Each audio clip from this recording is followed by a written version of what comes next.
The Sign of 4, 1890.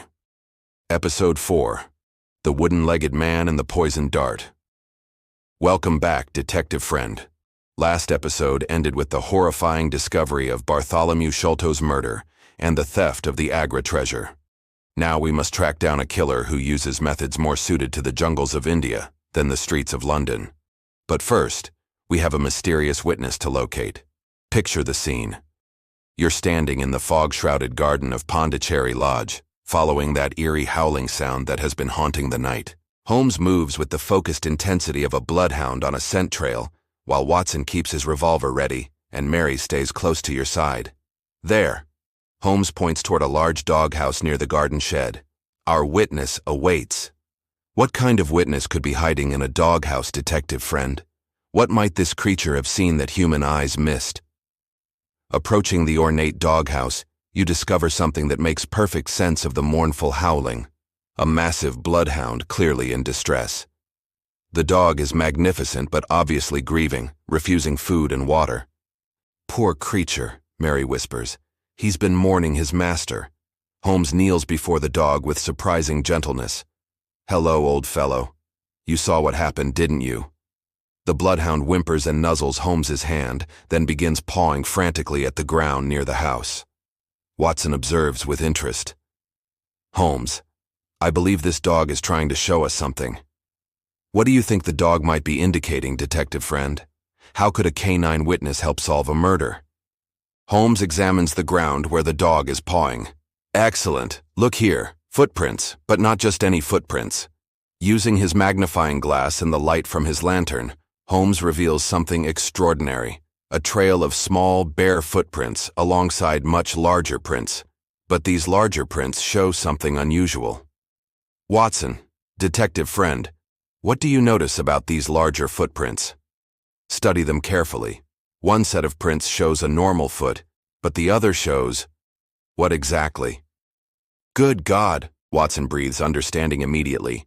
One footprint is normal, but the other is much smaller and perfectly round, like the end of a wooden peg.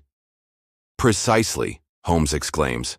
We're tracking two individuals, one with unusually small feet who move silently, and another with a wooden leg who would make distinctive sounds while walking. Mary looks puzzled. But how does this help us find them? Holmes's eyes gleam with the thrill of the hunt. Because, Miss Morstan, a man with a wooden leg can't move as quietly as his companion. He leaves a trail that even in London's maze of streets will be traceable. This is brilliant deduction, detective friend. But what questions does it raise? Why would these two very different individuals be working together? The bloodhound suddenly lurches forward, nose to the ground, following a scent trail toward the garden gate. He's found their trail, Holmes declares. This magnificent creature can lead us directly to our quarry. But as you follow the dog toward the gate, Holmes stops suddenly and grabs your arm. Wait. Before we begin this chase, we need to understand what we're truly dealing with. He leads you back to examine the footprints more carefully. Detective friend, look at the spacing of these small footprints. What does it tell you about how this person moves? Think about it. What would unusually spaced footprints indicate about someone's movement style? Watson studies the evidence. The spacing suggests someone who moves by climbing and jumping rather than walking normally, almost like someone accustomed to moving through trees, Holmes finishes.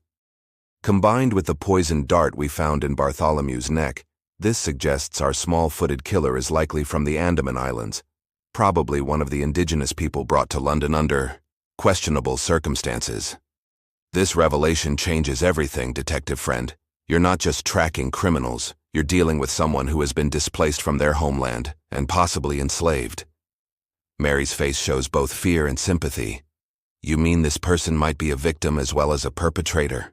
Possibly, Holmes acknowledges, but that doesn't make them less dangerous. Someone skilled in jungle warfare and armed with poisoned weapons is extremely lethal in any environment. The bloodhound whimpers impatiently, clearly wanting to follow the scent while it's still fresh. Holmes makes a decision. We follow the trail, but we need backup. Watson, can you send word to Inspector Lestrade? Tell him to meet us at the Thames. I suspect that's where this trail leads. Why might Holmes suspect the Thames, detective friend? What advantages would a river provide for someone trying to escape London? As you begin following the bloodhound through the foggy streets of South London, Holmes explains his reasoning. A man with a wooden leg can't run effectively on city streets, but he could navigate by boat. The Thames provides the fastest escape route from this area. The trail leads through narrow alleys and side streets, always heading toward the river. The bloodhound moves with purpose, occasionally stopping to check the scent before continuing with renewed determination. Remarkable animal, Watson observes. He's following a trail hours old through fog and rain. But you notice something troubling, detective friend. What might concern you about following this trail so openly? If you were the criminals and you knew you were being pursued, what might you do to throw off your pursuers? Holmes seems to read your thoughts. You're wondering if we're walking into a trap, a wise concern. Our wooden-legged man is clearly the planner of this operation.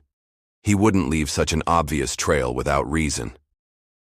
Just then, the bloodhound stops abruptly near a riverside warehouse. His hackles rise, and he begins growling low in his throat. Something's wrong, Watson whispers, raising his revolver. Holmes examines the ground with his lantern. The trail splits here. One set of prints, the small ones, heads toward the water, but the wooden leg prints, they double back. What do you think this means, detective friend? Why would the partners separate, and why would one return toward the very area where police would be searching? Mary grips your arm tightly. Are we being watched? As if in answer to her question, you hear a sound that makes your blood run cold. The distinctive tap, tap, tap of a wooden leg on cobblestones, coming from the shadows behind you. Holmes draws his own revolver. It appears our quarry has decided to become the hunter. From the darkness comes a gravelly voice with a distinct London accent. That's far enough, Mr. Holmes. You and your friends have caused quite enough trouble for one night. A figure emerges from the fog, a weather-beaten man of perhaps 50, with a wooden leg and carrying a heavy walking stick. His eyes hold the cunning of someone who has survived by his wits in the criminal underworld. Jonathan Small, I presume, Holmes says calmly, keeping his gun trained on the man. Small grins, showing yellowed teeth. Clever as always, Mr. Holmes, but not clever enough to avoid walking into my trap. What's your assessment of this situation, detective friend? Are you outnumbered? What advantages do you have and what dangers do you face? The bloodhound continues growling, clearly sensing additional threats in the darkness. Small continues. My partner may have fled to the river, but I stayed behind to settle accounts. You've been following the wrong trail, detective. The real treasure has already left London. Holmes keeps his voice steady. The Agra treasure belongs to Miss Morstan. Her father died protecting those who betrayed him. Arthur Morstan was a fool, Small snarls. He and Sholto stole what belonged to me and my companions. The treasure was our payment for services rendered to the British Empire, services that cost us everything. This reveals the deeper truth behind the case, detective friend. What do you think these services might have been? And how does it change your understanding of who the real victims are? Small's story is clearly more complex than simple theft and murder. But right now, you're facing an armed and dangerous man who has already killed once tonight. How would you handle this confrontation? Do you try to keep him talking to learn more, or do you focus on ensuring everyone's safety? The fog swirls around you as Small raises his walking stick, revealing it to be more than just a support. There's a hidden blade concealed within. The question is, Small says with a dangerous smile, are you prepared to join Bartholomew Sholto in death to protect a treasure that was never rightfully yours? The Thames laps against the nearby dock, and somewhere in the darkness, Small's deadly partner with the poisoned darts may still be watching and waiting.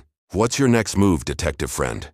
The real confrontation is just beginning, and the truth behind the Agra treasure is far more complex and dangerous than anyone imagined.